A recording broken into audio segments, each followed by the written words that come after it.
And I want to start with a recognition that there are two ways you can look at Islam. There's really two main ways you can look at this deen in your life. And one of those ways is, well, what's the bare minimum that this religion wants from me? And after that it can leave me alone and I can do what I want. In other words, just tell me what I cannot do, the absolutely bad stuff that's going to land me straight to hell. Tell me that stuff. I won't do that stuff. And everything else, I'll just do what I want to do. That's how I want to live my life. I want to be free from the shackles of religion, basically. Okay? And this is actually the way most young people look at any religion. Most young people look at a religion as a way, it just tells me not to do things. It stops me from living my life. Right? Be it, strict or conservative Christianity or Judaism or even conservative, aspects of Islam or whatever. Whatever it may be, it's keeping me back from, living it up, so to speak, And high school is being pushed, and it's been pushed forever, as the golden years of your life. That's when you really should be partying. How many high school movies do they make, right? About how you should be going and doing whatever you possibly can in high school, because after that real life sets in or whatever. On the other end, there's another way of looking at Islam.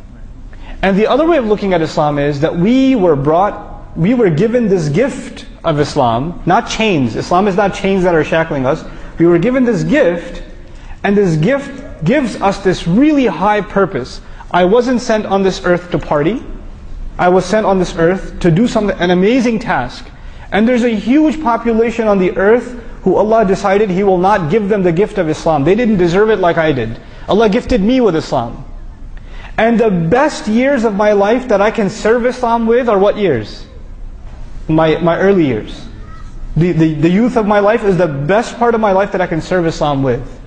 Now these two very different points of view. One point of view asks, what's the least I can do and get by? And the other point of view asks, what more can I do? I want to do more. I want to help other people see how awesome this deen is, etc. And what I've come to realize is, if I use sports terminology for a second, you know how we talk about defense and offense? If your team's on the defensive, what's already the case? When your team, whether you're playing football or basketball or whatever, if you're on the defense, what seems to be the case? You don't have possession. The other side does, right? And if you're on defense most of the time, that's a pretty good indication that you are winning or losing the game. You're losing. Because you're constantly on the defensive. That's how you are usually in basketball, aren't you? Right, that's how I'm on defense, yeah. So that's why this happened. But anyway, this idea of holding back and saying we just have to at least defend a few of the things that Islam wants us to, and the rest of it, we can let go. What you're asking for is eventual failure. You're gonna start making the list of things, the no-nos. You're going to make that list shorter and shorter and shorter until there's nothing left. On the other hand, the winning attitude is really offensive. What more can I do? And I want to give you, I've given this example in a khutbah here before. I want to share that example with you. I'll keep my friend's name anonymous. But he went to high school. And before he went to high school, he was in a Hifz program.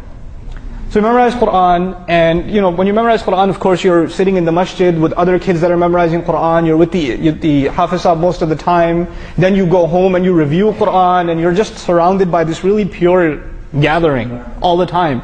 And then he's done, now he's going to high school, and he tells his parents, I want to go to public school. Right? And his parents say, you want to go to public school? You're a Hafiz. You can't go to that terrible environment. You're going to get all messed up. And you know what he says? He says, well, I just learned Allah's book. And the people who need to hear about Allah's book the most are the people in high school. They have to know what this is.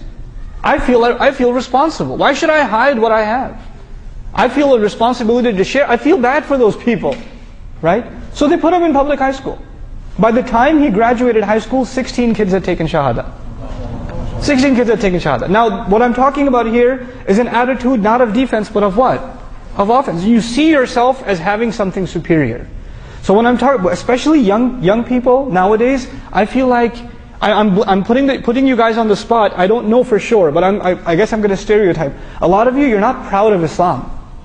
You're not proud of it. Like this is it, man. Everything else, I feel sorry for these people.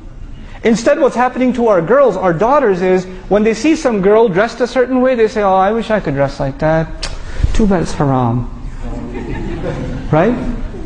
We see other, kids, boys, they're doing all kinds of things that we say, oh, yeah, my parents wouldn't let me do that. It's apparently not allowed.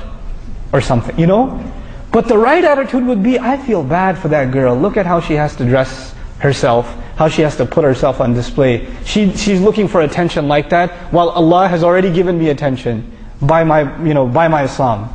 All the dignity I need, all the recognition I need, Allah has already given me. Why do people do the kinds of ignorant things they do? You know what they're looking for? Is attention and respect. If you really have Islam, you're not looking for it anywhere else. You already got it. And when you find other people pathetically searching for it in other things, you can actually look down on them and say, I feel bad for you. Let me show you something better you can aspire to, So that's the kind of attitude